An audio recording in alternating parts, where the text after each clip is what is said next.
আসসালামু আলাইকুম। প্রমিস রেসিপিতে স্বাগতম। আমার আজকের রেসিপি মিষ্টির রেসিপি, গুঁড়ো দুধের মালাই চপ রেসিপি। এটি ইজি রেসিপি। মিষ্টি তৈরি করতে গিয়ে অনেকে অনেক রকম সমস্যার মুখোমুখি হয়ে থাকেন। মিষ্টি ফেটে যায়, ভেতরে শক্ত থাকে, পুরোপুরি কুক হয় না। এই মিষ্টিটা আমি যে সমস্ত উপকরণ দিয়ে দেখাবো, সেই সমস্ত উপকরণ দিয়ে মিষ্টিটা অনেক পারফেক্ট হবে। সেগুলো পার্ট বাই পার্ট ফলো করবেন। তো আমার এখানে মিষ্টিটা তৈরি করতে দুটো ধাপ, একটা মিষ্টির ডো তৈরি করা, অপরটা দুধ দিয়ে মালাইটা তৈরি করা। উপকরণে লাগছে ফ্রেশ গরুর দুধ 1 লিটার, ঘি নিয়েছি এখানে আমি 1 টেবিল চামচের একটু কম, এলাচ নিয়েছি 4টা, জাফরান নিয়েছি, 1/4 কাপ নিয়েছি বেকিং পাউডার, একটা ডিম নিয়েছি, 1 কাপ গুঁড়ো দুধ নিয়েছি, চিনি নিয়েছি 1/3 কাপ, এখানে আবারও গুঁড়ো দুধ নিয়েছি 1/4 কাপ। তো আমি প্রথম ধাপ ডো তৈরি করে দেখাবো। বাটিতে প্রথমে আমি 1 কাপ গুঁড়ো দুধ ঢেলে দিলাম, বেকিং পাউডার দিচ্ছি, ডিমটা ভেঙে নিয়ে কাঁটা চামচের দ্বারা খুব ভালোভাবে ফেটে নিতে হবে, ভেতরে যেন কোনো কুসুমের অংশ আর ডিমের সাদা অংশ আলাদা না থাকে।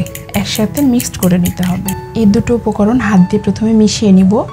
এবার ঘি দিলাম, সবগুলো খুব ভালোভাবে মিশিয়ে নিচ্ছি। হাতের সাথে কচলে কচলে গুঁড়ো দুধ, বেকিং পাউডার, ঘিটা মিশিয়ে নিতে হবে যেন প্রত্যেকটা জায়গায় ঘিটা পৌঁছায়।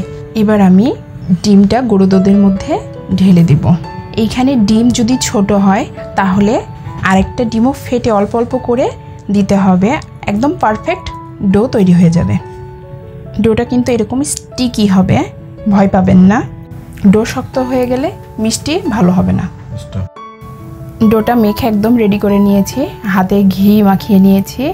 আর এই ডোটা যদি আপনাদের বেশি সফট থাকে সেক্ষেত্রে ফ্যান ছেড়ে দিয়ে মিষ্টির শেপটা দিয়ে নিতে হবে, তাহলে বাতাসে বেশি সফটনেসটা দূর হয়ে যাবে।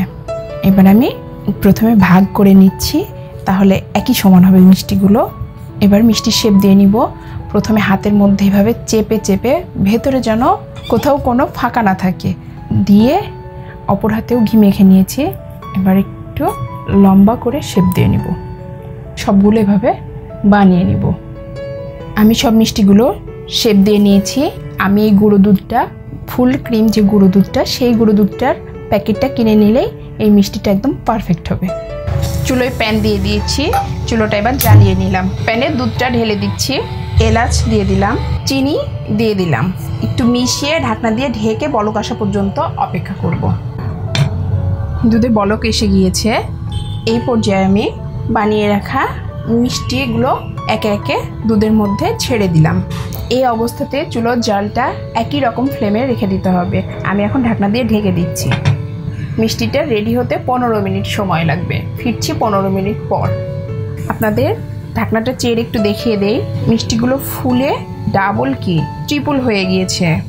আমি এই পর্যায়ে ওই সাইডে যে গুঁড়ো দুধটা রেখেছি সেটাতে গুঁড়ো দুধের মধ্যে অল্প একটু উষ্ণ গরম পানি দিয়ে এটাকে আমি গুলিয়ে নিব।